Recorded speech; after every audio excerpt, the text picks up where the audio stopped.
Hello everybody and welcome back to another exciting edition of Boyographic, the show in which I, Matt, the Gameboy, will take you through the highs and lows of the Gameboy library, one cart at a time.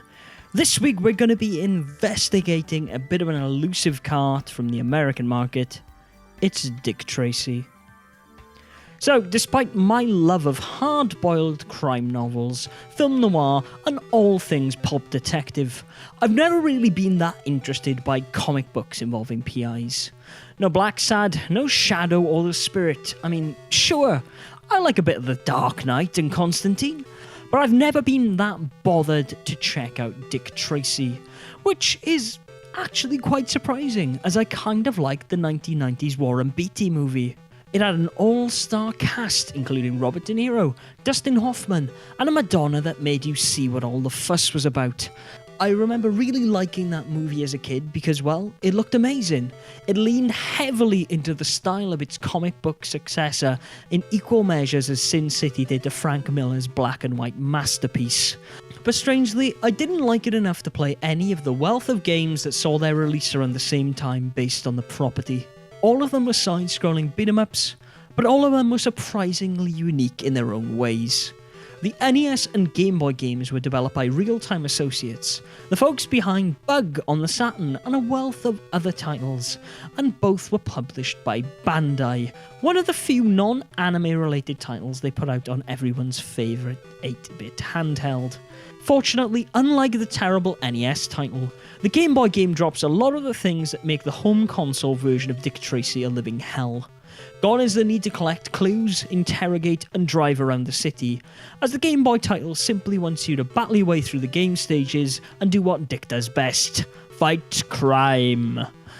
You'll enforce the law by running, gunning, and punching your way through the marauding mobsters in over 5 stages in order to put Big Boy Caprice back behind bars.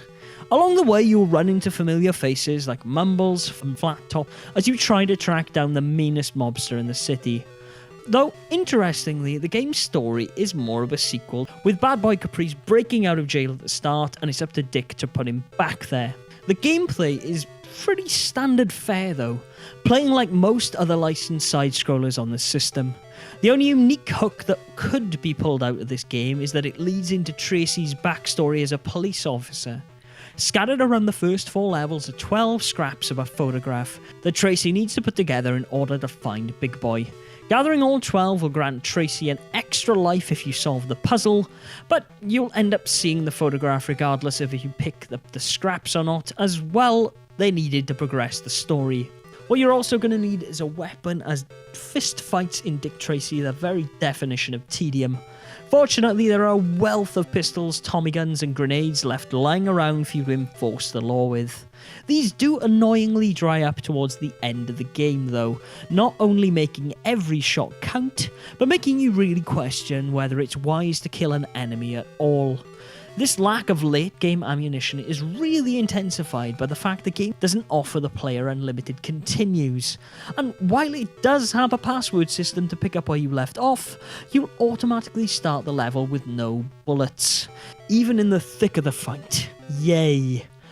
Though, to be honest, the best bit about Dick Tracy is the fact you enter passwords into Tracy's radio watch, which is a damned nice touch, and well, comes across as the only active inspired design in the game. Dick Tracy is an exercise in bland level design, uninspired bosses, and incredibly bad digitization of the movie's acting talent in pre-level cutscenes. It's not a terrible game by any means, but just lacks in that special something that would make Dick Tracy grab a hold of a player. It doesn't even live up to the movie's brilliant visuals, with sprites looking bland and backgrounds offering very little variation, and in some cases even a detriment to the level design. As well, it's kinda hard to see which bits of the environment are actually platforms you should jump to. All in all, unless you find it very cheap or you really like the universe Chester Gould created, stay away from Dick Tracy. It's slowly becoming more and more pricey of a cart because of its supposed rarity, but unlike most Game Boy titles people consider rare, eBay is full of carts because, well, it doesn't have the charm the other high-priced games on the system do. But if you can pick it up for cheap, then why not take it for a spin?